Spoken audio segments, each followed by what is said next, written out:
Baik, anak didik kami kelas 7, kita akan melanjutkan materi pelajaran kita tentang alat pemenuh kebutuhan manusia. Anak didik kami, bahwa alat pemenuh kebutuhan manusia itu adalah barang dan jasa. Alat pemenuh kebutuhan manusia dibagi menjadi beberapa bagian. Pertama adalah alat pemenuh kebutuhan menurut kelangkaan atau cara memperolehnya. Jadi karena ini langka, maka cara memperolehnya dibagi menjadi pertama barang ekonomis.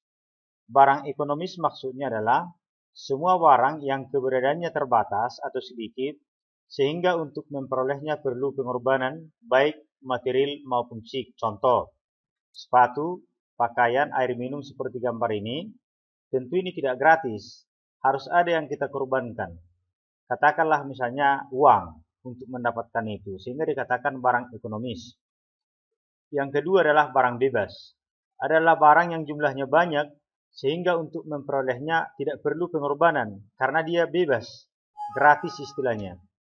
Contohnya kan sinar matahari, udara, dan air. Itu adalah barang bebas atau non-ekonomi. Yang kedua adalah alat pemenuh kebutuhan menurut hubungannya dengan barang lain. Artinya satu barang itu harus berhubungan dengan barang lain. Contoh, barang substitusi. Barang substitusi adalah barang yang dalam penggunaannya saling dapat menggantikan dengan barang lain dengan syarat barang tersebut memiliki kegunaan yang sama. Contoh, ketika tidak ada nasi, tentu bisa digantikan dengan singkong. Ya. Atau misalnya ketika tidak ada pulpen, bisa digantikan dengan pensil. Ya. Itu artinya barang substitusi ataupun pengganti. Ya, ketika tidak ada tas, maka bisa digantikan misalnya dengan plastik misalnya. Anak kami mungkin tidak mengalami itu lagi. Ya, kalau Bapak pernah masih alami, tidak ada tas ya pakai plastik. Itu namanya substitusi, pengganti. Yang kedua adalah barang komplementer, pelengkap. Artinya barang itu harus dilengkapi dengan barang yang lain, sehingga fungsinya bisa bermanfaat. Contoh, sepeda motor ya harus ada bensinnya, kompor harus ada gas, buku harus ada pensil. Ya, itu maksudnya adalah komplementer, barang pelengkap. Ya, jadi fungsi suatu benda harus dilengkapi dengan barang yang lain ataupun benda yang lain. Baik. Yang ketiga adalah alat pemenuh kebutuhan menurut tujuan penggunaannya. Untuk apa barang itu? Pertama ada namanya barang produksi ataupun barang modal. Jadi barang itu untuk memproduksi seperti ini, ya, mesin. Barang produksi disebut juga dengan barang modal karena barang ini tidak dapat langsung memenuhi kebutuhan manusia, tetapi melalui proses dahulu diolah, ya, sehingga menghasilkan, ya, dan bisa digunakan. Ya, contoh daripada barang produksi adalah mesin, ya.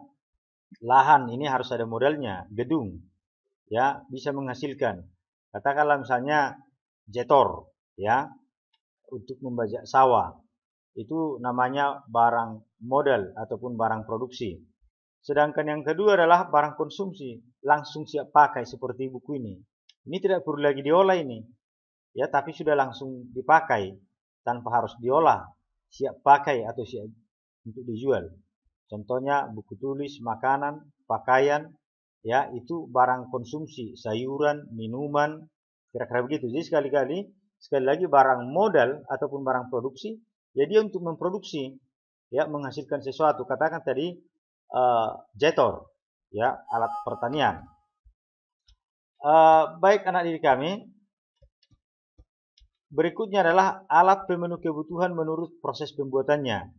Ada namanya barang mentah, barang setengah jadi, dan barang jadi. Barang mentah adalah barang yang belum dapat digunakan untuk memenuhi kebutuhan, tetapi harus melalui proses produksi, ya, diolah. Contohnya padi harus diolah. Kita tidak pernah makan padi, tapi diolah dia menjadi beras. Kemudian beras itu diolah menjadi nasi ataupun kue. Ya, begitu juga misalnya kayu. Ya, diolah lagi dia menjadi papan. Kemudian papan dibuat menjadi perabot ataupun kursi. Kemudian barang setengah jadi, yaitu barang ataupun alat pemuas kebutuhan manusia, ya, dalam proses produksi masih setengah jadi, belum jadi dia. Contoh benang harus ditenun lagi dia menjadi kain. Ya, tepung menjadi kue, papan menjadi perabot, kursi ataupun lemari. Itu namanya setengah jadi. Yang ketiga adalah barang jadi. Barang yang sudah siap pakai. Ya, atau barang atau alat pemuas kebutuhan yang dapat digunakan untuk memenuhi kebutuhan sehari-hari. Ya, itu pembagian alat pemenuh kebutuhan manusia. Ya, jadi silahkan diputar videonya, dipahami. Nanti materinya akan Bapak kirim untuk dicatat. Dan kalau sudah selesai boleh dikerjakan halaman 138. Jadi sekali lagi, alat pemenuh kebutuhan dibagi menjadi beberapa bagian. Ya, pertama tadi menurut cara memperolehnya dibagi menjadi dua, barang ekonomis dan barang bebas.